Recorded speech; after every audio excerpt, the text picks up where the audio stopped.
और यानी मुझे लगता है कि इस घर के हालात अब बदल जाएंगे। हाथी का सदमा इतना बड़ा है, इससे हमें यही सबक मिलेगा कि लड़ाई झगड़े से कुछ नहीं फर्क पड़ता। और अगर खुदा ना खास्ता कुछ होता भी है तो जैसे बाकी मसले अभी तक देखते गए हैं, इस बार ये भी संभाल लेंगे। लेकिन फाखिर तो अभी बहुत छोटा है, वो घर और कारोबार उसके नाम कैसे हो सकता है? अंडर एज है ना। आप बिल्कुल ठीक कह रहे हैं। वसीयत के मुताबिक सरप्लस समीना भाभी को बनाया गया। जब फाकिर 18 साल का हो जाए सारा कारोबार और घर उसके नाम पर ट्रांसफर हो जाएगा।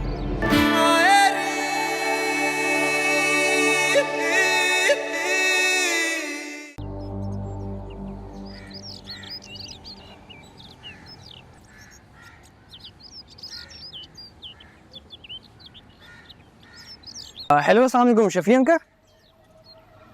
जी अंकल, मैं हमजा बात कर रहा हूँ। क्या हाल है आपके? अंकल, आप अभी भी विजन हाईटेक इंजीनियरिंग कॉलेज में होते? अंकल, आपसे एक काम था, मतलब मेरिट पे भी हो जाएगा, लेकिन मैं चाहता हूँ आप देखिए अंकल, मेरी बात सुने। मेरी एक दोस्त है, वो उसने अभी अभी वहाँ पे एडमिशन लिया है, तो मैं चाहता हूँ कि आप उसकी कुछ डिटेल्स वगैरह मुझे दे दें। और ये काम आपको थोड़ा पर्सनल रख के करना पड़ेगा। मैं आपका बहुत शुक्रगुजार रहूँगा अगर आपने ये काम कर दिया।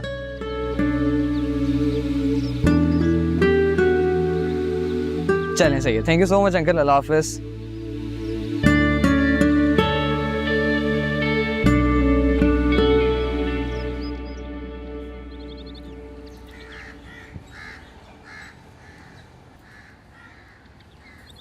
क्या हुआ, तुम यहाँ क्यों बैठी हुई हो? मुझे सब कुछ पता नहीं। हाँ, मुझे भी तुम्हें कुछ बताना था, लेकिन क्या हुआ? वो दादी का सामान पैक करी थी ना ईदी सेंटर में देने के लिए, वो साइका फूफो आए और उन्होंने मुझसे सामान छीन लिया। फिर उन्होंने मुझे बहुत बातें सुनाई फाखर, जो बहुत बुरा लगा, क्योंकि कभी भी उन्होंने मुझसे ऐसे बात नहीं की। क्या कह रही थी? कहने थे कि हम अपनी मनमानी करने लगे, खुद को बहुत बड़ा समझने लगे और किसी से मशवरा लिए बगैर अपने फैसले करने लगे। जब मैंने उनको समझाने की कोशिश की तो उन्होंने एक लफ्ज़ नहीं सुनी।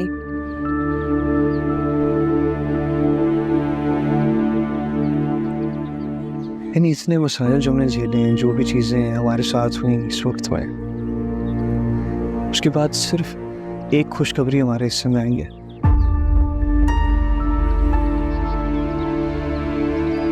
हम इस घर और इस कारोबार के मालिक बन गए हैं। मुबारक बॉक्स। क्या वाकई? दादी ने ये कारोबार और घर जो है वो मेरे नाम कर दिया है।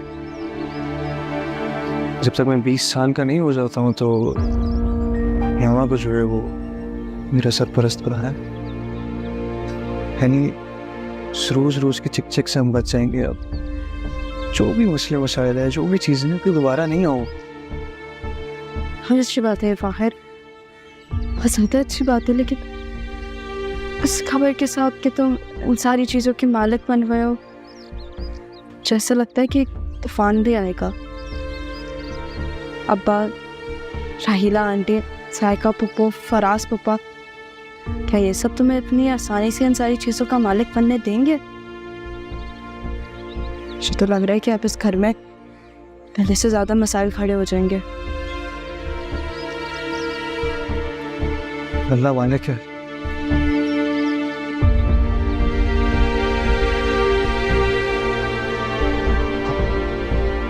किस कदर खामोशी से काम दिखाया दोनों माँ बेटों ने, किसी को कानों कान खबर नहीं हुई। और मैं बोलती रह गई कि पेपर्स हमारे पास हैं, उन्हें नाम करवा लें, लेकिन नहीं, हम तो बस सोचते रह जाएंगे। That's it. मैं और क्या कर सकता था? कोशिश की मैंने, पेपर गायब हो गए, मैं क्या करूं? ऊपर से 10 लाख की चोरी का इल्जाम लगा दिया है मुझ पर। हाँ, तो ये आपके अपनों ने लगाया है ना अपने इल्जाम, जिनकी बहुत फिक्र थी आपको। ये मेरे अपने हैं, मैं इनके खिलाफ नहीं जा सकता, मैं इनसे कुछ गलत नहीं कर सकता, और उन्होंने क्या किया? इल्जाम लगा दिया। और वो अम्मा, कैसा धोखा दिया ना आपको। सब कुछ आपसे छुपाकर उनके नाम कर दिया और हमें एक फूटी कौड़ी तक नहीं दी। सोचा नहीं हमारे बारे में कि क्या होगा हमारा, कैसे गुजारा करेंगे हम। रहम तक नहीं आया ना उनको हमारे ऊपर। सोचना चाहिए। अम्मा के बारे में मत बोलो, वो अब इस दुनिया में नहीं है। प्लीज राहिला, अम्मा का कोई कसूर नहीं है इसमें। ये सब किया धरा समीना भाभी और फाखिर का है। तो हम कर लेते ना उनकी जगह पहले कुछ। हबीब, हम तो सोचते ही रह गए।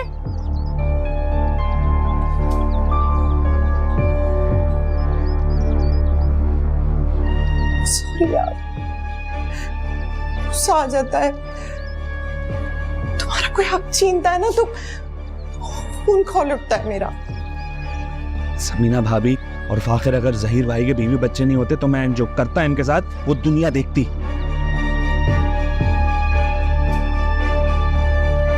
अभी सब कुछ खत्म हो गया है राहिला। कुछ भी नहीं रहा हमारे हाथ में। इतने सालों की मेहनत मेरी जाया बर्बाद हो गई। नहीं हबीब, नहीं, हम बिल्कुल जाया नहीं होने देंगे। नहीं, तुम्हारी इतनी सालों की मेहनत ऐसे कैसे रायगढ़ चली जाएगी।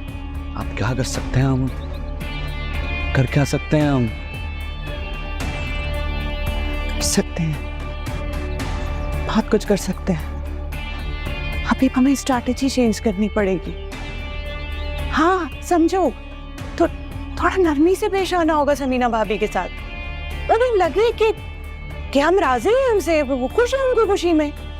हाँ, तभी तो वो हमें दोबारा इन्वॉल्व करेंगी ना बिजनेस में और हर चीज में।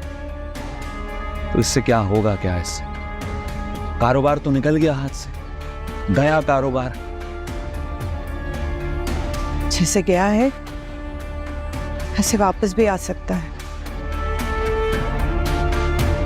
एक काम करो, आप एक बड़ा सा मिठाई का डब्बा ले आओ। हाँ, मिठाई का तुम्हें क्या करना है अब? समझते नहीं हो ना आप। समीना भाभी को मिठाई का डब्बा दूंगी जाके मुबारकबाद के साथ।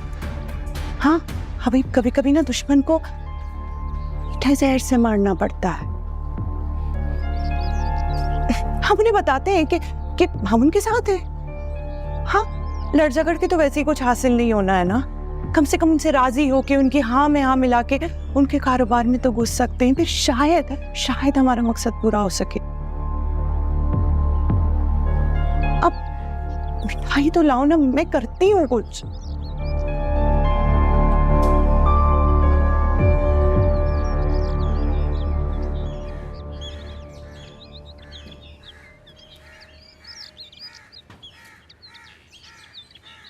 एनी जी माँ। सुबह सुबह तैयार, बच्चा कहीं जा रहा है? अम्मा, कल बताया तो था मैंने आपको, आज मेरी एडमिशन शीट लग रही है, वही देखने जा रही हूँ। भूल गई, सॉरी। तुमने भाभी को बताया नहीं? इसकी फिक्र ना करें, फाखिर ने बात करनी है। पक्का? तुम्हें पता है ना वो बुरा मान जाती हैं। लेकिन अल्लाह का बेहद शुक्र है कि फाखिर से शोहर मिला है जो तुम्हारी सपोर्ट करता है ना? अम्मा, अभी तो मुझे आपकी बहुत सारी दुआओं की ज़रूरत है। दुआ करें कि मेरा पसंदीदा कॉलेज में ना मेरा एडमिशन हो जाए। वैसे तो मैंने 3 कॉलेजेस में एडमिशन लिया है, लेकिन मेरा दिल है कि हाई टेक इंजीनियरिंग में ही हो। इंशाल्लाह। मुझे अपनी गुड्डे की मेहनत पर और अपनी दुआओं पर पूरा भरोसा है। सच कहूँ है नहीं, पढ़ाई हासिल करने की अहमियत का अब अंदाजा होता है। काश मैं भी अपने लिए कुछ कर पाती, अगर पढ़ लेती तो। लेकिन मेरा बच्चा पढ़ रहा है, वो आगे जाएगा, कामयाब होगा। जज़ाकल्लाह अम्मा। चले मैं निकलती हूँ, ठीक है, वरना बहुत देर हो जाएगी। बता कीजिएगा। इंशाल्लाह, बेफिक्र होके जाओ। लाफिज। लाफिज।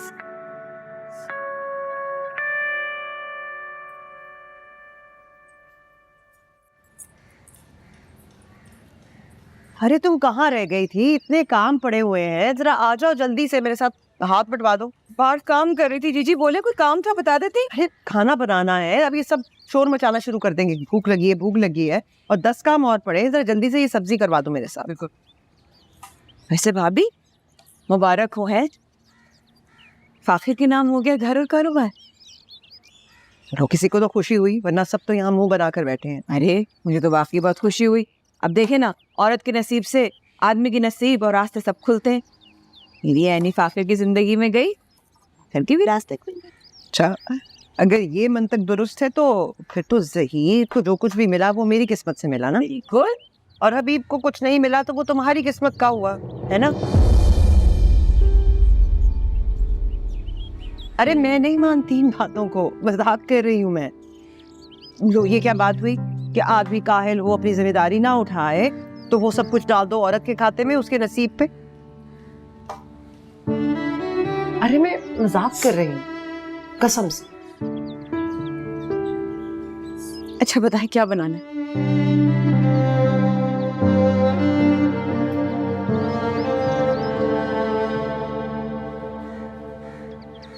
हाँ तुम कल ही ले आओ लड़के को। फिर नई फिक्र की बात नहीं, जब हबीब राजी हैं तो कोई क्या कर सकता है। लड़की के बाप है वो, बस उनकी रजामंदी ही चाहिए। बाकी मैं भी तो हूँ, देखते हैं रिश्ता कैसे नहीं होता। हाँ ये तो है, तुम बस उसको समझा दो ना, बाकी मैं संभाल लूंगी। अरे मिल जाएंगे पैसे, जितने बोलोगी उतने मिल जाएंगे, रिश्ता तो हो जाए एक दफा। हाँ ठीक है, ठीक है, मैं बाद में बात करती हूँ। Okay bye.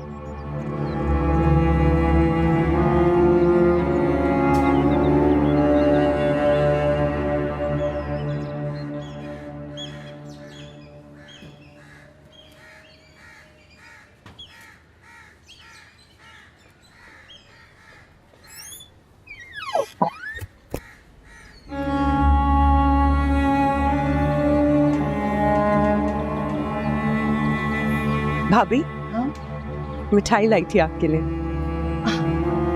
हाँ अच्छा, नहीं शायद तुम्हें पता नहीं है, मैं मीठा ज़्यादा पसंद नहीं करती, लेकिन शुक्रिया। कोई बात नहीं, मीठा नहीं खाएंगी तो उससे कोई खुशी कम थोड़ी ना हो जाएगी। भाभी मैं सोच रही थी कि हमारा फाखिर माशाल्लाह बहुत अच्छा बच्चा है, बहुत अक्लमंद है, बहुत तरक्की करेगा कारोबार में। अगर हबीब का साथ रहेगा उसके साथ तो कुछ बेहतर सीख पाएगा। हबीब तो दिल से यही चाहते हैं कि फाखिर बस सारे बिजनेस को अच्छे से संभाल ले, और अपने तजर्बे से अगर उसे कुछ सिखा पाएंगे तो उन्हें खुशी होगी। वैसे ऑफर्स बहुत आई हुई हैं हबीब को। अच्छा, मेरी कजिन है, उन्होंने भी जॉब का कहा और पीछे पड़ गए कि बस किसी तरह वो आ जाएं काम पे। अच्छा, ये तो बहुत खुशी की बात है। मेरा ख्याल है हबीब को तुम्हारे कजिन का बिजनेस ज्वाइन कर लेना चाहिए। ये तो बहुत ही अच्छी बात है, ये तो खुशखबरी हुई। लाओ इस बात पे मुंह मीठा करा ही दो। अब मैं करा देती हूँ। लीजिए। बहुत मुबारक हो।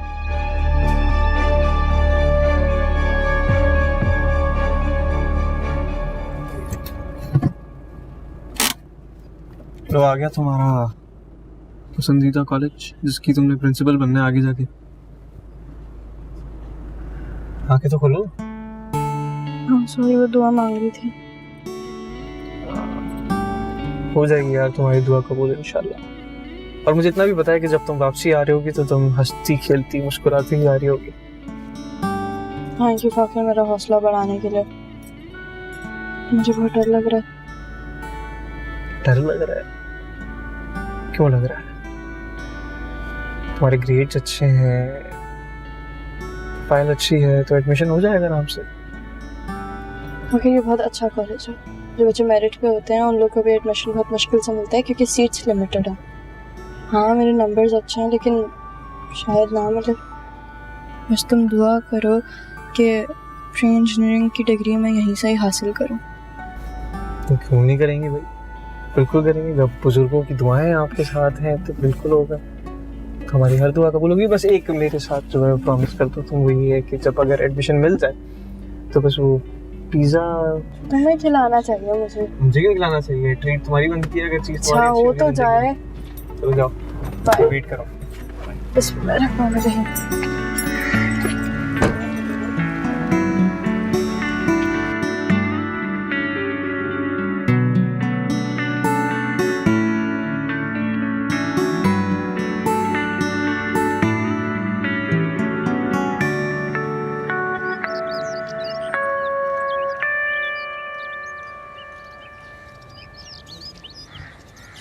एक्सक्यूज मी, आपको पता है एडमिशन लिस्ट? जी यहाँ से राइट चलिए। Thank you.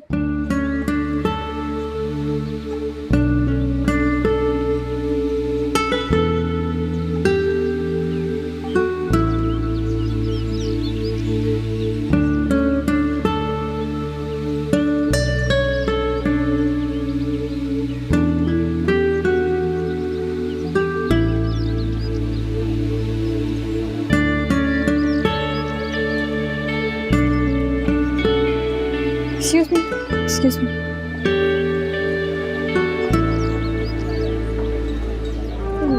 तुम सेकंड लिस्ट पे तो चेक करो। Second list? Excuse me.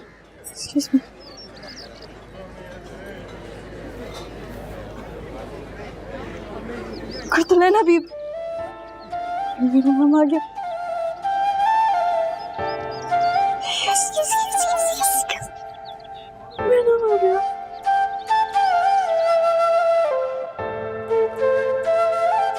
Ayesha,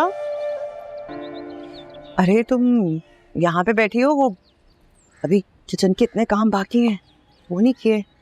भाभी सालन बना दिया, किचन की सफाई भी कर दी। हाँ तो रोटी तो बननी है ना? ये सालन बना दिया तो रोटी सोचा आप बना देंगी। मैं नहीं बना सकती रोटी, मुझे भी बहुत काम है। क्या काम है? कर तो दी सारे काम मैंने, रोटी का तो रह गया था। देखो आयशा, पहले हालात और थे, अब मामलात मुख्तलिफ हैं। मुझे कारोबार संभालना है, दफ्तर देखना है, ये घर चलाना है। इस सब के साथ में ये घर के काम नहीं कर सकती। ये घर के जितने भी मामलात हैं ना, तो मैं और एनी को संभाल लेंगी। तो भाभी आप कोई काम नहीं करेंगी अब? या मैं घर देख सकती हूँ या मैं कारोबार संभाल सकती हूँ। सब कुछ तो इकट्ठा नहीं कर सकती ना।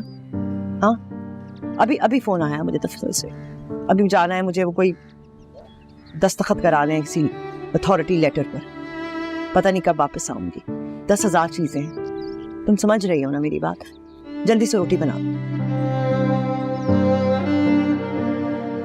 करो। रोटी भी बनानी पड़ेगी, सारे काम तो करती हूँ। सही है भाई। देख रहे हैं आप, फिर कैसे आके तन के खड़ी हो गई है हमारे सामने। ऐसे आता है कोई माँ बाप के सामने? पहली बात ये रहीला आंटी, आप मेरी माँ नहीं हैं। और दूसरी बात कि अगर आप मेरी बहन के लिए कोई गलत फैसला करेंगी तो मैं आपके सामने आके ऐसे ही खड़ी हो जाऊंगी।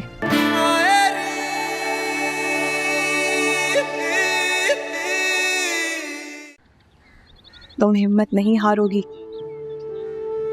तुम्हें अब बहुत सारा पड़ता है ये ख्वाब पूरे करने। बहुत आगे जाना है मेरा बच्चा। अम्मा ने बड़ी अम्मा से वादा तो कर लिया, लेकिन फिर मैं घर के काम और पढ़ाई साथ हैंडल नहीं कर पाई। तो तुम्हें किस बात का डर है? तुम्हारी माँ है ना, सब संभाल लूंगी। लेकिन तुम्हें दिल लगाकर पढ़ना है यानी, समझी तुम? ऐसे हुई मुझे आता ही क्या है, रोटी सालन कपड़े बर्तन धोना तुम्हारे हिस्से का भी करने। माँ नहीं, मेरी बात सुनो, तुम्हारी ख्वाब अब हम दोनों के ख्वाब है। सुन रही हूँ, और तुम्हें हम दोनों के ख्वाब पूरे करने होंगे, समझी?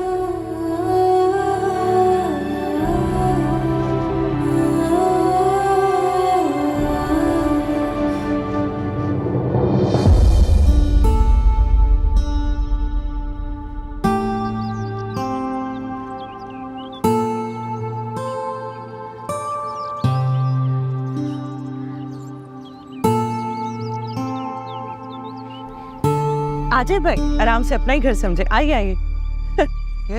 ये कौन है? इस घर के होने वाले दामाद। हाँ,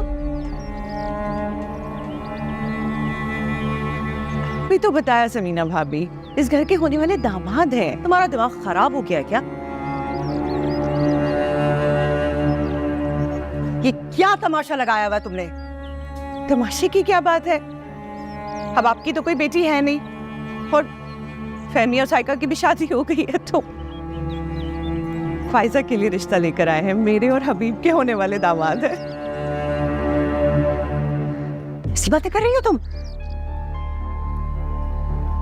दिमाग खराब है तुम्हारा? छोटी है बच्ची मेरी, पागल तो नहीं होगी? भाभी क्या कह रही है ये? किस हैसियत से, किस हैसियत से तुम ये बकवास कर रही हो? तुम होती कौन हो फाइजा की जिंदगी का फैसला करने वाली, उसकी शादी का फैसला करने वाली, उसका नाम भी लेने वाली? हैसियत की क्या बात आ गई इसमें? मैं सौतेली हूँ, लेकिन माँ तो हूँ ना उसकी। और मैंने कोई फैसला समीना भाभी अपने ओन पे नहीं किया, हबीब से पूछ के किया है फैसला। समीना भाभी, बुराई चाहे नहीं, सुहेल अकरम नाम है इनका, मोबाइल की शॉप है, अपना कारोबार है, अच्छे खाते कमाते हैं। आप मेरी बात सुने, देखिए हम क्या चाहते हैं कि हमारी बच्चे अपने घरों में सुकून से रहे। उनके आगे पीछे भी कोई नहीं है, कोई सास नंद वाली टेंशन भी नहीं होगी हमारी फायजा को। अकेली राज करेगी समीना भाभी। बकवास बंद करो हबीब। तुम्हारा दिमाग खराब हो गया है क्या? लेकर निकलो यहाँ से इसको। नहीं करनी मुझे अपनी बच्ची की शादी। समी तुम भाभी देखे इसको। ये क्या बकवास है? ये सब क्या हो रहा है? तुम्हारी इजाजत से हो रहा है? इस औरत से कहो इन साहब को लेकर यहाँ से निकल जाए, पर अच्छा नहीं होगा। आप ऐसे कैसे निकाल सकती हैं मुझे? भाई मैं एक शरीफ और इज्जतदार इंसान हूँ, कोई राह चलता नहीं हूँ। आप जाइए यहाँ से, हमें नहीं करनी है शादी, समझे आप? हबीब, छोटी सी बच्ची है, वो छोटी है, फाइजा की उम्र तो देखो। एक गलती कर चुके हैं ना, ये इन दोनों की जिंदगी को दाव में लगा चुके हैं हम। तुम्हें तसल्ली नहीं हुई है, दिल को ठंडक नहीं मिली है। एक और गलती करना चाहते हो तुम? ऐसा नहीं होगा, छोटी है वो बहुत।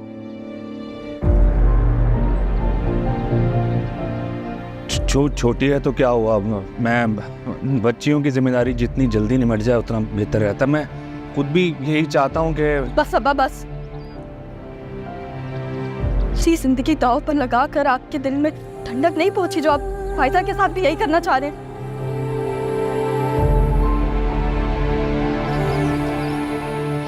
इसका ना अपने हाथों से गला घोट डाले, यही बेहतर होगा। लेकिन फिर भी अगर आप अपनी इज्जत पे अड़े हुए हैं ना, ये याद रखिएगा, इस घर से बारात नहीं, जनाज़े निकलेंगे वो भी। तो चलो यहाँ से फैज़ा।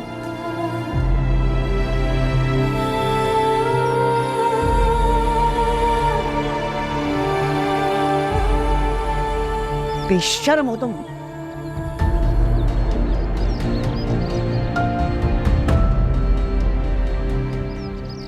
अरे मेरी बेइज्जती हुई है यहाँ, मैं देख लूंगा सबको। ससुराल है आपका, चीख क्यों रहा है? मेरी बात, एक मिनट रुकिए मेरी बात सुनिए। ये ससुराल है ना, ये ऐसे नहीं चीखते। अरे कैसा ससुराल? नहीं ऐसा ना कहिए, मैं बात करती हूँ ना, सबसे मैं मनाती हूँ। आपको मेरे हालात का अंदाजा नहीं है भाई, अब थोड़ा टाइम दीजिए ना। आप तो अच्छे खासे नेक इंसान है, मुझे बहुत अच्छे लगते हैं आप फायजा के लिए। और शायदा वो तो मेरी बहुत अच्छी जानने वाली है। आप परेशान ना हो, मैं मनाती हूँ ना सबको। बेहतर है कि मना लें, क्योंकि जो मैं ठान लेता हूँ ना वो करके दिखाता हूँ। सुहेल भाई, मैं ये कह रही हूँ कि मैं खुद दूसरी बीवी हूँ ना इस घर में, मुझे अपने कदम जमाने में थोड़ा वक्त लगेगा यहाँ पे, लेकिन मैं फायजा के बाप को आपके हक में कर लूंगी, ये वादा है मेरा आपसे। आपसे ही शादी होगी फायजा की। ठीक है, मैं समझ गया, लेकिन आपको जो करना है वो जल्दी करें। मैं कल कॉल करूंगा आपको। जी जी जी, बेहतर, शुक्रिया भाई।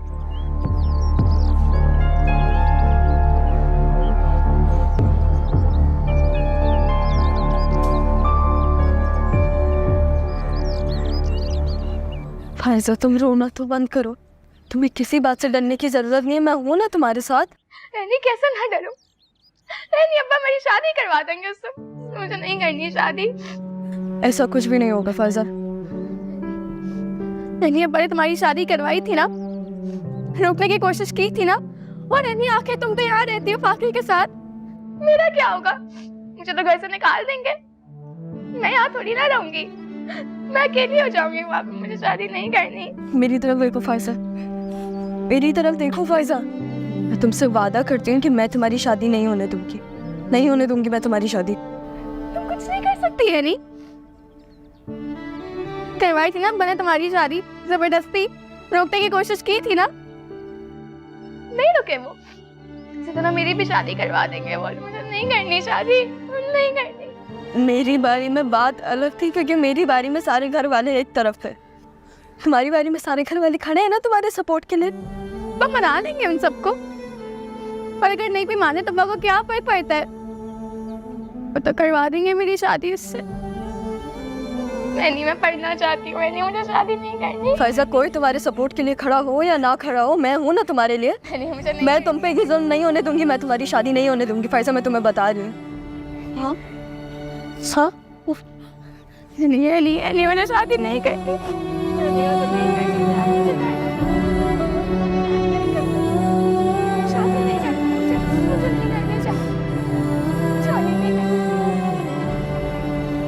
कितना अच्छा रिश्ता लाई थी मैं, उसकी माँ चिराग लेके भी ढूंढेगी ना तो नहीं मिलेगा ऐसा रिश्ता। मैं कुछ अच्छा करने जाती हूँ तो इन लोगों को ये क्यों लगता है कि मैं दुश्मनी निकाल रही हूँ हर बात में, और कि समीना कहां से बीच में आ जाती है हर चीज में। हाँ, उसका क्या हक है हमारे मसलों में बोलने का? भाई आप बाप हैं बच्ची के।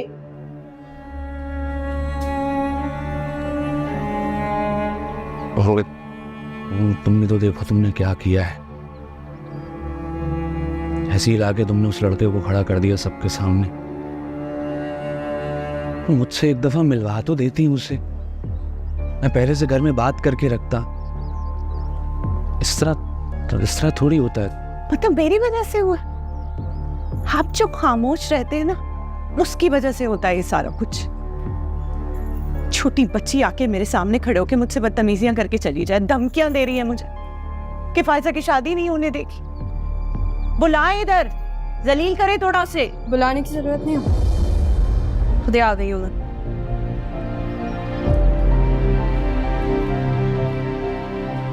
देख रहे हैं फिर कैसे आके तन के खड़ी हो गई है हमारे सामने। ऐसे आता है कोई माँ बाप के सामने? पहली बात ये रहीला आंटी, आप मेरी माँ नहीं हैं, और दूसरी बात कि अगर आप मेरी बहन के लिए कोई गलत फैसला करेंगी तो मैं आपके सामने आके ऐसे ही खड़ी हो जाऊंगी। तमीज से बात करो लारीला से, तमीज भूल गई हो क्या तुम? क्या हो गया आपका अब्बा? क्या आप भूल रहे हैं कि हम आपकी ही बेटियां, आपका ही खून है। हम बाप तो अपनी बेटियों को फूलों की तरह रखते हैं, उनका शादी का फैसला खुद कर उठाते हैं कि कहीं उनकी शादीशुदा जिंदगी में कोई मुश्किल ना पेश आ जाए। और हाँ, आप अपनी कम उम्र की बेटी से किसी की भी शादी करवा देंगे।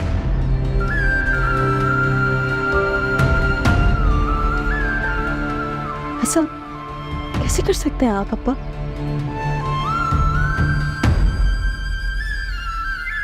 बेटा तुम ना अपने बाप को हमेशा बहुत बुरा समझती हो। हाँ, मैं बहुत बुरा इंसान हूं। बाप कभी भी अपनी बेटियों का दुश्मन नहीं होता है, समझो इस बात को। राहिला ने बहुत सोच समझ कर रिश्ता किया है फायजा के लिए, वो लड़का बहुत अच्छा है।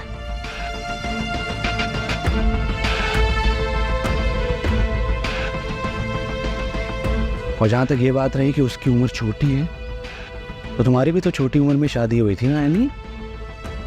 तुम्हारी जिंदगी में कौन सी मुश्किलात आ गई जो अब उसकी जिंदगी में आएंगी? लड़कियों की छोटी उम्र में शादी करने के फायदे होते हैं, ये तुम नहीं समझ सकती। एक फायदा ये होता है कि माँ बाप बहुत जल्दी अपने फराइज से सुरखरू हो जाते हैं, और जब तक लड़कियां बड़ी होती हैं तो उन्होंने बहुत अच्छे तरीके से घर बार संभाल लिया होता है, समझ में आ रही है ये बात बेटा तुम्हारे? ये तो आप कह रहे हैं ना अब्बा, क्या आपको अपने फर्ज से जान छुड़ानी है। हम तो बेटे हैं, इसका मतलब कुछ कह नहीं सकते, लेकिन क्या हमारी कोई जिंदगी नहीं होती? बेटी आए तो शादी करवा दो और घर से निकाल दो, और फिर वो दूसरे घर में जाके गुलामी करें या घुट घुट कर मर जाए, क्या फर्क पड़ता है? क्योंकि हम तो बेटियां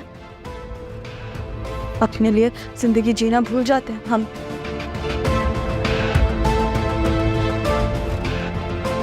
नहीं, सबकी शादियां होती हैं बेटा, ये दस्तूर है। शादी नहीं करेंगे तो इसके कैसे आगे बढ़े? हाँ, सब कुछ रुक जाएगा ना। माननी पड़ती है सबकी बात। इस माशरे में रहना है तो इख्तिलाफ तो नहीं कर सकते ना सबकी बातों से। अकेले तो नहीं खड़े हो सकते ना एनी। हम बड़े सोच समझ कर रहे हैं जो भी फैसला कर। शादी से एतराज नहीं है, कम उम्र की शादी से एतराज है। ऐसी शादी से एतराज है जिसमें शादी करने वाले लोग ही नाराजी हो। इसी शादी से एतराज है मुझे, और ये गलत रिवाज हमारे घर में भी पड़ गया है। अब वो चाहे बड़े अब्बू की बीमारी की वजह से हो या किसी और वजह से।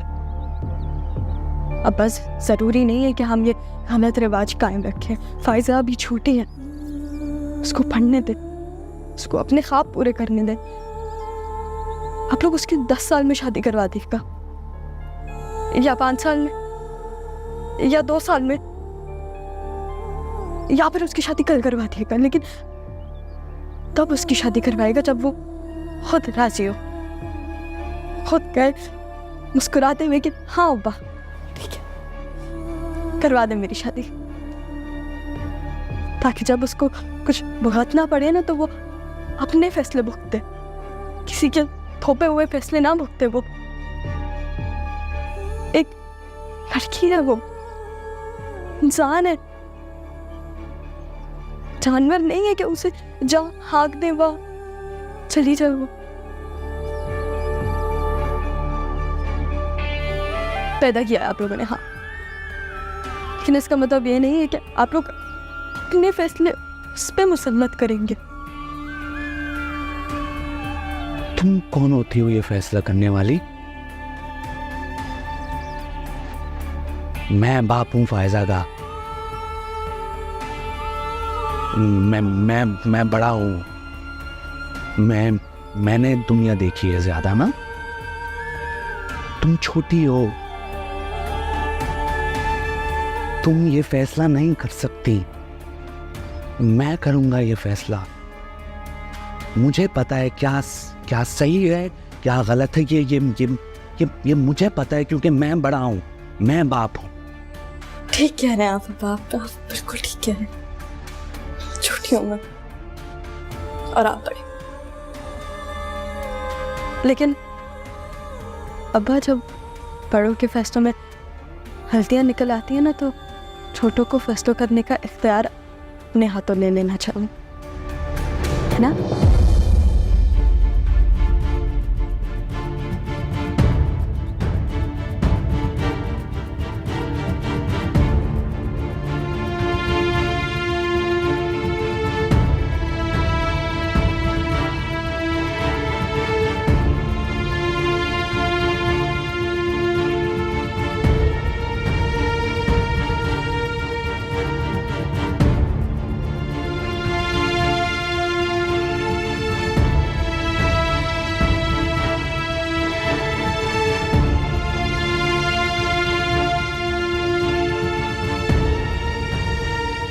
दिमाग खराब हो गया इसका, पता नहीं क्या सोचता। आपको क्या हो गया, क्यों गुस्से में बड़बड़ा रहे? अरे हबीब की बच्ची का रिश्ता है, आपकी तो नहीं। अरे तुम इस रुख से क्यों नहीं सोचती हो? क्या अचानक हबीब को क्या सोची है बेटी की शादी की? हाँ, ये सिर्फ लड़का नहीं आ रहा होगा, लाखों लाख रुपया भी आ रहा होगा बैंक में, कोई इससे पूछता क्यों नहीं है? बच्ची अभी छोटी है, उसकी कम उम्र है। चलो कोई बात नहीं, लेकिन जहेज तो देना होगा कि नहीं? बारातियों को खाना खिलाना होगा कि नहीं? इतना पैसा कहाँ से लाएगा हबीब? और अब तो वो शादी भी गैरों में कर रहा है अपनी बेटी की। चलो ऐनी को तो कोई जहेज नहीं दिया उन्होंने, वो ऐसे ही ब्याह के आ गई एक कमरे से दूसरे कमरे में। लेकिन फायजा का क्या है? इतनी मासूम है हमारी फायजा, मुझे तो उसकी शादी का सुन के हैरानगी हो रही है। आयशा तो फिर माँ है, और आपको लगी थी कि पैसे कहाँ से आए हबीब के पास? क्या हो गया आपको? को क्या हो गया? जहीर भाई की सारी दौलत उसकी बीवी बच्चे ले गए, बाकी हबीब हड़प गया। तुम समझ क्यों नहीं रही हो? हाँ, सायका बेगम, जब दौलत पैसा कारोबार जेब में होता है ना, तो सब चुप हो जाते हैं, भूल जाते हैं, गर्दन झुका लेते हैं। अब नहीं फराज साहब, ना हक किसी के हक पे डाका डालने से कामयाबी नहीं मिलती, बल्कि किसी ना किसी रास्ते से अपनी गलतियों की सजा भुगतनी पड़ती है। ये नसीहतें अपने पास रखो, बातों में ही अच्छी लगती हैं बस। मुझे तो बहुत अफसोस है कि मैंने आपके कहने पे अम्मा से हिस्सा मांगा और उनकी नजरों में बुरी बनी। हाँ, तो कौन सा अच्छा किया उन्होंने? मरते मरते सब कुछ भाभी को और एक गैर औरत को खानदानी कारोबार दे दिया। बेटियों का तो सोचा तक नहीं। मेरी नजर में अम्मा ने जो कुछ किया बिल्कुल ठीक किया। ये कारोबार जहीर भाई का था, इस पे हक भी समीना भाभी और फाखिर का है। अम्मा ने एक सही फैसला करके जाते जाते अपनी आखिरत संवारनी, वरना मेरे यतीम भतीजे और बेवा भाभी के हक पे डाका डालने के लिए तो बहुत से लोग नजरें जमाए बैठे थे।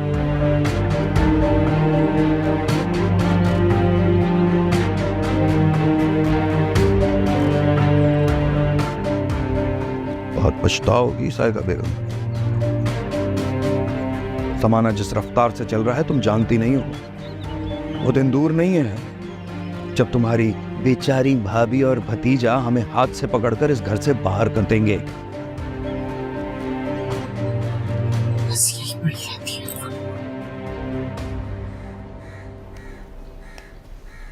टाइम हो गया भाभी, अब तक तो किचन में आ जाती। इतनी देर तक तो कभी नहीं रहती, पता नहीं क्या हुआ।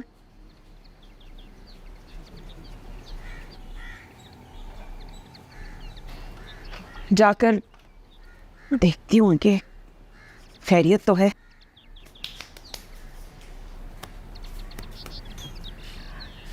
कैसी लग रही है? अच्छी लग रही है, लेकिन सुबह सुबह कहाँ जा रही है इतना तैयार होके? वो दफ्तर से मैनेजर का फ़ोन आया था, कह रहा था कुछ कागजात हैं, फाइल्स हैं, दस्तखत करवाने हैं। तो मैंने सोचा मैं फाखिर के साथ ही चली जाऊं। नाश्ता बन गया? आशा, कुछ पूछ रही हूँ मैं तुमसे?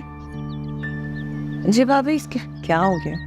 नाश्ता बन गया? जी जी जी, बस ये देर हो गया। अभी अभी अभी पराठे डाल देती हूँ, आप 5 मिनट दें। आयशा, मैंने तुम्हें कल ही कहा था कि अब मुझे दफ्तर जाना होगा, दफ्तर के मामलात देखने होंगे, तो घर के मामलात, बावर्ची खाने के मामलात तुम ही देखने हैं।